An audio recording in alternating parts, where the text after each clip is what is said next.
विषकन्या राध्या के अंदर पूरी तरह हावी हो चुकी थी। प्रथम को पाने के लिए वह खुद को बहुत ज्यादा सजाने संवारने लगी। वह आईने के सामने खड़ी होकर अपने बाल ठीक करती और दुल्हन की तरह सजने लगती। विषकन्या मन ही मन कहती है, मैं आज किसी भी कीमत पर प्रथम को अपने प्यार में फंसा लूंगी। मैं प्रथम से शादी करके उसके साथ अपनी एक अलग दुनिया बसाऊंगी। कोई भी मुझे प्रथम से दूर नहीं कर सकता। वहीं दूसरी तरफ मित्तल परिवार को इस बात का जरा भी अंदाजा नहीं था कि उनके घर में एक बहुत बड़ा खतरा आने वाला है। तभी अचानक मित्तल परिवार के घर के दरवाजे पर एक तांत्रिक महिला आ जाती है। उसके हाथ में एक बड़ा त्रिशूल होता है। वह गुस्से में जोर जोर से चिल्लाते हुए त्रिशूल को फर्श पर पटकती है और कहती है, हर हर महादेव।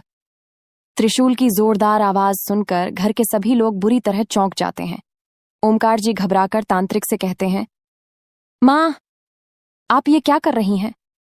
आप इस तरह हमारे घर में त्रिशूल क्यों पटक रही हैं? तांत्रिक गंभीर आवाज में कहती है, ओमकार, तुम्हारे घर पर बहुत बड़ा संकट मंडरा रहा है। तुम्हारी बहू राध्या के अंदर एक विषकन्या की आत्मा हावी है। ये सुनकर घर के सभी लोग एक दूसरे का चेहरा देखने लगते हैं। तांत्रिक आगे कहती है, अगर समय रहते इस विषकन्या की आत्मा को तुम्हारी बहू के शरीर से बाहर नहीं निकाला गया तो पूरा मित्तल परिवार खतरे में पड़ जाएगा। यह विषकन्या बेहद जहरीली है। वह जिस किसी को भी छू लेगी उसके शरीर में जहर फैल सकता है। तांत्रिक की यह बात सुनते ही मित्तल परिवार के सभी लोग डर जाते हैं। प्रथम घबराकर राध्या की तरफ देखने लगता है, लेकिन राध्या के अंदर मौजूद विषकन्या के चेहरे पर डर की जगह एक रहस्यमयी मुस्कान आ जाती है। विषकन्या मन ही मन कहती है, तो तुम मुझे राध्या के अंदर से निकालने आई हो, लेकिन मैं तुम्हें ऐसा बिल्कुल नहीं करने दूंगी। प्रथम को पाने से मुझे कोई नहीं रोक सकता। तभी तांत्रिक त्रिशूल को जमीन पर टिकाकर राध्या की तरफ घूरती है। उसकी आंखों में गुस्सा साफ दिखाई देता है। तांत्रिक कहती है, राध्या के अंदर मौजूद विषकन्या अब सिर्फ उसकी आत्मा पर हावी नहीं है, उसने राध्या के शरीर और उसकी सोच पर भी पूरी तरह कब्जा कर लिया है। प्रथम घबराकर पूछता है, तो इसका मतलब राध्या जो कुछ कर रही है वह उसकी मर्जी से नहीं कर रही? तांत्रिक जवाब देती है, नहीं प्रथम, इस समय तुम्हारे सामने राध्या का शरीर है, लेकिन उसके फैसले विषकन्या ले रही है। ये सुनते ही प्रथम राध्या की तरफ बढ़ने लगता है, लेकिन जैसे ही वह उसके पास पहुंचता है, राध्या अचानक मुस्कुराने लगती है। वह बेहद शांत आवाज में कहती है, प्रथम, तुम मुझसे डर क्यों रहे हो? मैं तो वही राध्या हूं जिसे तुम प्यार करते हो। प्रथम कुछ कह नहीं पाता। तभी तांत्रिक जोर से त्रिशूल जमीन पर पटकती है। झूठ बोलना बंद कर विषकन्या। राध्या का चेहरा अचानक बदल जाता है। उसकी मुस्कान गायब हो जाती है और उसकी आंखों में अजीब सी नीली चमक दिखाई देने लगती है। राध्या गुस्से में कहती है, तुम्हारी हिम्मत कैसे हुई मुझे पहचानने की? तांत्रिक आगे बढ़ती है, मैं तुझे पहचानने नहीं, तुझे यहां से निकालने आई हूं। विषकन्या हंसते हुए कहती है, तुम मुझे निकाल नहीं सकती, क्योंकि अब राध्या के शरीर पर मेरा अधिकार है। तभी राध्या का हाथ अचानक कांपने लगता है। कुछ पल के लिए उसके चेहरे पर डर दिखाई देता है। राध्या की असली आवाज बाहर आती है, बचाइए, मुझे बचा लीजिए। प्रथम तुरंत चौंक जाता है। राध्या, वह उसकी तरफ दौड़ता है, लेकिन अगले ही पल राध्या फिर से विषकन्या के कब्जे में चली जाती है और जोर से चीखती है, प्रथम, मेरे पास मत आना। प्रथम वहीं रुक जाता है। तांत्रिक समझ जाती है कि राध्या के अंदर मौजूद असली राध्या अभी भी संघर्ष कर रही है। वह आंखें बंद करके मंत्र का जाप शुरू करती है। घर का माहौल अचानक बेहद भारी हो जाता है। हवा तेज चलने लगती है। कमरे के दरवाजे अपने आप हिलने लगते हैं। दीवार पर लगी तस्वीरें कांपने लगती हैं। मित्तल परिवार के लोग डर कर पीछे हट जाते हैं। ओमकार जी घबराकर पूछते हैं, मां, ये सब क्या हो रहा है? तांत्रिक कहती है, विषकन्या कमजोर पड़ रही है, लेकिन अगर उसने अपना आखिरी वार कर दिया तो स्थिति बहुत खतरनाक हो सकती है। उधर राध्या अपने सिर को दोनों हाथों से पकड़ लेती है। वह चीखते हुए कहती है, नहीं, मेरे शरीर से बाहर निकलो। अचानक उसकी आवाज बदल जाती है, यह शरीर अब मेरा है। तांत्रिक त्रिशूल उठाकर राध्या की तरफ करती है, विषकन्या, अगर तूने राध्या को नुकसान पहुंचाया तो मैं तुझे इसी वक्त उसके शरीर से अलग कर दूंगी। विषकन्या हंसती है, तुम मुझे रोकने की कोशिश कर सकती हो, लेकिन प्रथम को मुझसे दूर नहीं कर सकती। इतना कहकर वह प्रथम की तरफ देखती है। प्रथम सिर्फ मेरा है। प्रथम दृढ़ आवाज में कहता है, तुम राध्या के शरीर का इस्तेमाल करके मेरे करीब आने की कोशिश कर रही हो। मैं तुम्हें ऐसा कभी नहीं करने दूंगा। विषकन्या का चेहरा गुस्से से बदल जाता है।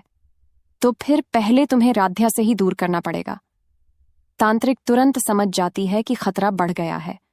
वह परिवार से कहती है, सब लोग पीछे हट जाओ, किसी भी हालत में राध्या को छूना मत। लेकिन तभी राध्या अचानक बेहोश होकर फर्श पर गिर जाती है। प्रथम उसे पकड़ने के लिए दौड़ता है। तांत्रिक चिल्लाती है, प्रथम रुक जाओ।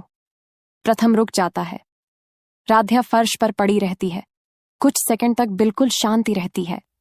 फिर राध्या धीरे धीरे अपनी आंखें खोलती है। उसकी आंखों में फिर वही नीली चमक दिखाई देती है। वह उठकर बैठती है और रहस्यमयी मुस्कान के साथ तांत्रिक को देखती है। अब असली खेल शुरू होगा। तांत्रिक का चेहरा गंभीर हो जाता है। वह त्रिशूल कसकर पकड़ती है और कहती है, अगर तूने खेल शुरू किया है तो याद रख, इस बार सामने सिर्फ एक तांत्रिक नहीं, महादेव की शक्ति खड़ी है। राध्या और तांत्रिक एक दूसरे को घूरते रहते हैं। मित्तल परिवार सांस रोककर यह खतरनाक टकराव देख रहा होता है और तभी घर की सारी लाइटें अचानक बंद हो जाती हैं। अंधेरे में सिर्फ राध्या की नीली आंखें चमकती हैं। फिर उसकी आवाज गूंजती है, हर हर महादेव। तांत्रिक चौंक जाती है। अंधेरे कमरे में अचानक राध्या की नीली आंखें चमकने लगती हैं। प्रथम घबराकर कहता है, राध्या तुम ठीक हो?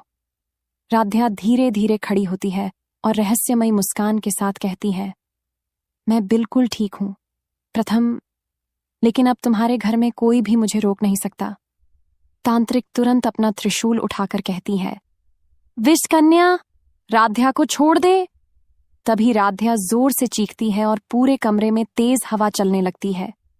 मित्तल परिवार के लोग डरकर पीछे हट जाते हैं। राध्या अचानक अपना सिर पकड़कर रोते हुए कहती है, मुझे बचा लीजिए, मैं इसके अंदर फंस गई हूं। प्रथम उसकी तरफ बढ़ता है। राध्या, मैं तुम्हें कुछ नहीं होने दूंगा। लेकिन विषकन्या फिर से हावी हो जाती है और राध्या गुस्से में कहती है, प्रथम अगर तुम मेरे करीब आए तो इसका अंजाम बहुत बुरा होगा।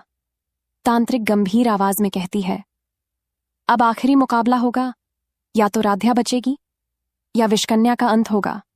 तभी तांत्रिक त्रिशूल जमीन पर रखकर मंत्र पढ़ना शुरू कर देती है। राध्या चीखते हुए पीछे हटती है, नहीं, यह मत करो। और अगले ही पल राध्या के शरीर से काले धुएं जैसी एक परछाई बाहर निकलने लगती है। प्रथम हैरानी से चिल्लाता है, मां देखिए, विषकन्या बाहर निकल रही है। तांत्रिक कहती है, अभी नहीं, असली खतरा तो अब शुरू हुआ है। राध्या के शरीर से निकलती काली परछाई अचानक रुक जाती है। विषकन्या जोर से हंसती है, तुम मुझे राध्या से अलग नहीं कर सकती। तांत्रिक तुरंत त्रिशूल उठाकर मंत्र पढ़ती है। तभी राध्या दर्द से चीखते हुए जमीन पर गिर जाती है। प्रथम घबराकर उसकी तरफ बढ़ता है। राध्या, तांत्रिक उसे रोकते हुए कहती है, प्रथम पीछे हटो, वरना विषकन्या तुम्हें भी अपना शिकार बना लेगी। अचानक राध्या की आंखें फिर नीली हो जाती हैं। वह उठकर प्रथम की तरफ देखती है और मुस्कुराकर कहती है, अब तुम्हें मुझसे कोई नहीं बचा सकता। तांत्रिक चौंक कर कहती है, हे महादेव, इसकी शक्ति पहले से भी ज्यादा बढ़। कल के प्रोमो में कहानी एक ऐसे मोड़ पर पहुंचेगी जहां राध्या को एक ऐसा बड़ा सच पता चलेगा। प्रथम की हालत देखकर पूरा परिवार परेशान होगा, लेकिन तभी सामने आएगा एक ऐसा राज जो सबको हैरान कर देगा। राध्या उस सच को जानकर क्या फैसला लेगी और क्या प्रथम इस मुसीबत से बच पाएगा? जानने के लिए जुड़े रहिए सीरियल अड्डा में।